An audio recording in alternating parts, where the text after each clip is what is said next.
मैं परमेश्वर का धन्यवाद देता हूँ इस सुबह के समय के लिए। सर्वशक्तिमान परमेश्वर के चरणों में आने का प्रभु ने जो मौका दिया है।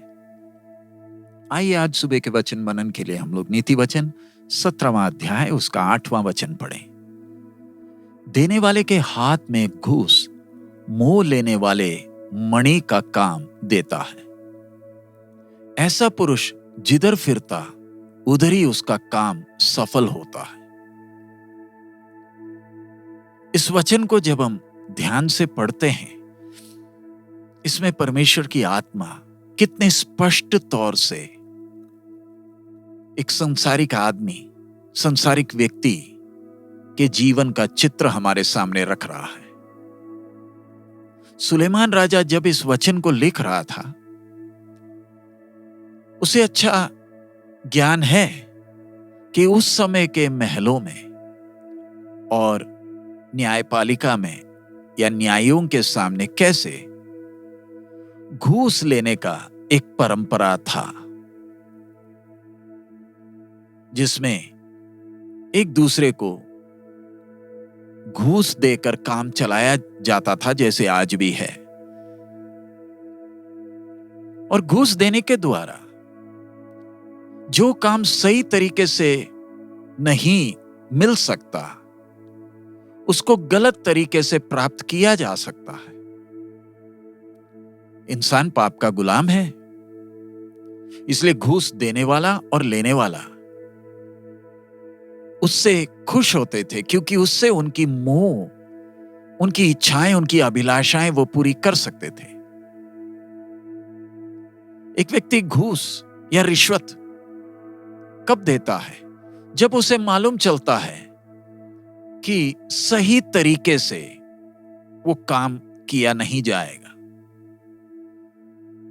सही तरीके से, सही तरीका अगर अपनाया जाए तो इच्छा पूरी नहीं होगी, तमन्ना पूरी नहीं होगी।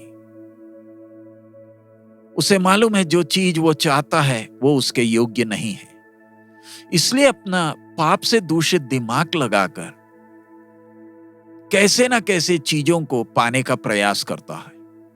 जो व्यक्ति अपने धन दौलत पर भरोसा करता है, वो रिश्वत या घूस का इस्तेमाल करता है ताकि दूसरों का हक छीना जाए। जो लोग उसके योग्य हैं, जिस बात के योग्य हैं, उनसे वो बात को छीनकर अपने लिए लिया जाए। और संसारिक आदमी के लिए पैसा तो कीमती पत्थर मणि की तरह है। और परमेश्वर का वचन साफ साफ बताता भी है कि वो मणि का काम करती है। लोग उससे आकर्षित होते हैं और लोग उसे प्रेम करते हैं। उनको ये भरोसा, ये आत्मविश्वास देता है कि वो कुछ भी कर सकते हैं, क्योंकि संसार पैसे के आधार पर एक व्यक्ति की सफलता को नापता है। और मनुष्य अपने सुख विलास के लिए पैसे का इस्तेमाल करता है।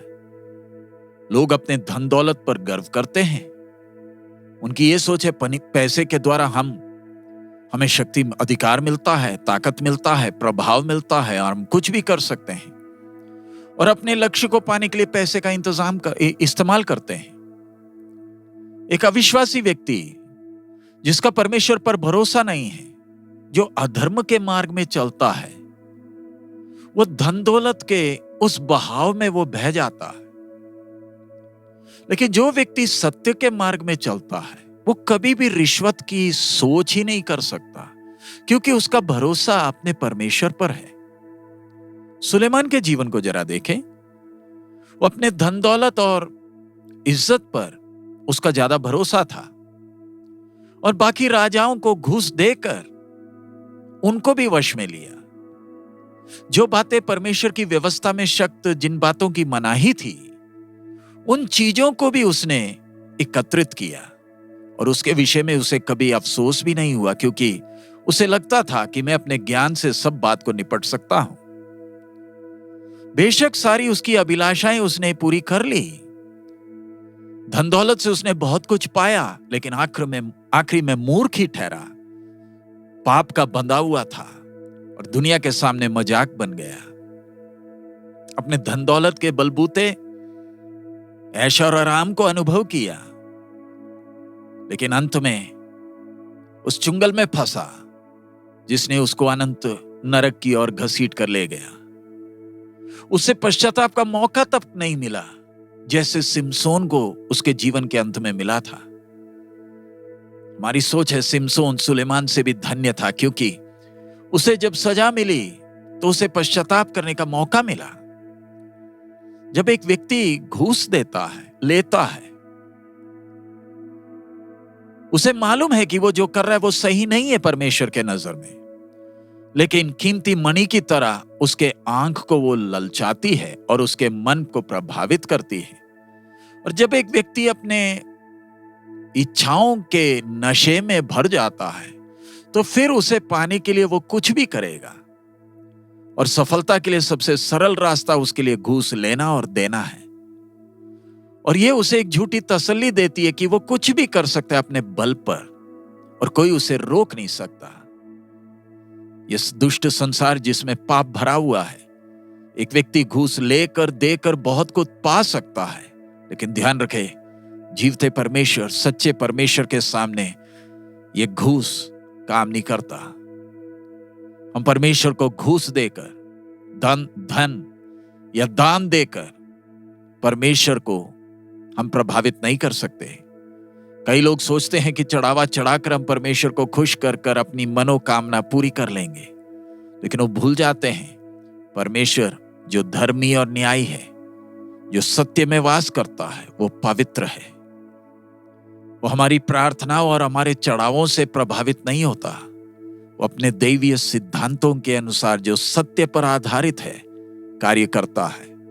और परमेश्वर चाहता है कि उसके संतान भी उसके मार्ग पर ही चले, सत्य के मार्ग में चले। जीवन के हर क्षेत्र में परमेश्वर चाहता है कि हम सच्चे रहे, दैवीय प्रकाश के गवाह हों इस अंधकार भरी दुनिया में। आइए इस पापमय दुनिया के उस आकर्षण से हम प्रभावित ना हो और असत्य को कभी इस्तेमाल ना करें।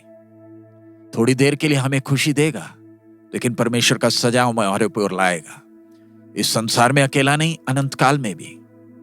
आइए सच्चे मन के साथ हम परमेश्वर के मार्ग में चलें और परमेश्वर ने जो हमें दिया उसमें हम संतुष्ट रहें। जो चीजें हमने पाई हैं उसके लिए प्रभु का धन्यवाद दें, और चीजें पाने के लिए बुड़बुड़ाते ना रहें। हमारा इस संसार का जीवन थोड़ी देर का है। दैवीय सिद्धांत के अनुसार हम अपना दौड़ पूरा करें ताकि हम अनंत काल में परमेश्वर के सामने विश्वास योग्य ठहर सकें। परमेश्वर हम सबको मदद करे। आइए हम प्रार्थना करें। हमारे अनुग्रहकारी दयालु पिता, हम आपका धन्यवाद देते हैं इस समय के लिए, आपके वचन के लिए। आप हम एक एक से बात कर रहे हैं प्रभु। हम दुष्टता भरे, पाप भरे, अंधकार भरी दुनिया में जब हम जीते हैं, हर कोई जब अपनी मोह और अभिलाषाओं की पूर्ति के लिए भागदौड़ कर रहा है, उसके मध्य में प्रभु आपने हमारी आंखों को खोला था कि हम सत्य को जान सके। प्रभु पाप आकर्षक है। प्रभु विनती करते हैं इस अंधकार भरी दुनिया में सत्य के मार्ग में, सत्य को प्यार करते हुए, न्याय को प्यार करते हुए, धार्मिकता को प्यार करते हुए आपके साथ चलने के लिए हमें मदद करें। चाहे कितनी भी कीमत देनी पड़े, कभी भी असत्य का सहायता लेने का कभी भी अवसर हमारे सामने ना आए। प्रभु शैतान परीक्षाएं लाता है, उस पर जयवंत होने के लिए हमें मदद कर। प्रभु कीमत चाहे कितनी भी देनी पड़े, इस संसार में सफलता से बढ़कर हमें आपकी उपस्थिति चाहिए। आपकी इच्छा के अनुसार जीने के लिए हमें मदद करें। सब महिमा आप ही को देते हैं, यीशु मसीह के मधुर नाम से मांगते हैं, आमीन। प्रभु हम सबको बहुत आयत में आशीष दे। हमारा प्रभु अति शीघ्र आ रहा है। मारानाथा।